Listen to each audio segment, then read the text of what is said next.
Ekangar Sarai DJ Kundan राज।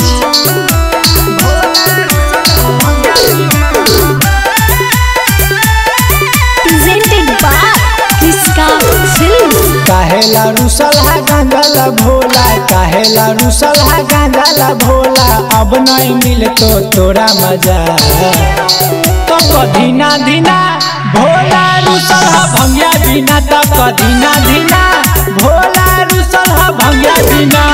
काहेला रुसल है गांजाला भोला, काहेला रुसल है गांजाला भोला, अब नहीं मिल तो तोरा मजा तो कधीना धीना भोला रुसल है भंगिया बिना तो कधीना धीना भोला रुसल है भंगिया बिना।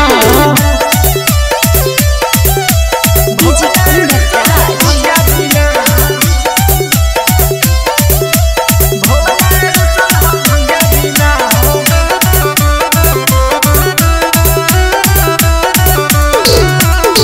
भर सावन काहे भोला रहो मगन जी, छोटे छोटे लइका नियन लगा धराए जी।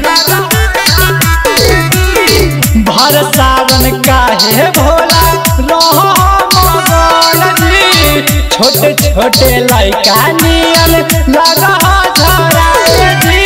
एही जे तोहर रही रहनिया, एही जे तोहर रही रहनिया, चली जाई अपन तो कधीना धीना भोला रुसल है भंगिया बिना तो कधीना धीना भोला रुसल है भंगिया बिना।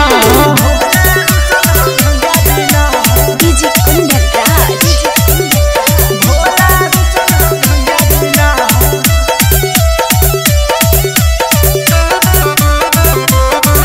किसका रिकॉर्डिंग स्टूडियो एकंगर सराय। राइटर कुबर में समारा हो फूकली, दुखन दीवाना तो फेर दिना जरगी।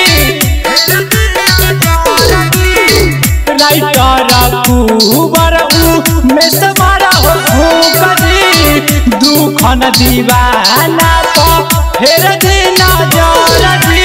पिसत पिसत हथवा पिरैलो, पिसत पिसत हथवा पिरैलो, छोड़ी देबो खाना पीना तो कधीना धीना भोला रुसल है भंगिया बिना तो कधीना धीना भोला रुसल है भंगिया बिना। किसका रिकॉर्डिंग स्टूडियो एकंगर सराय।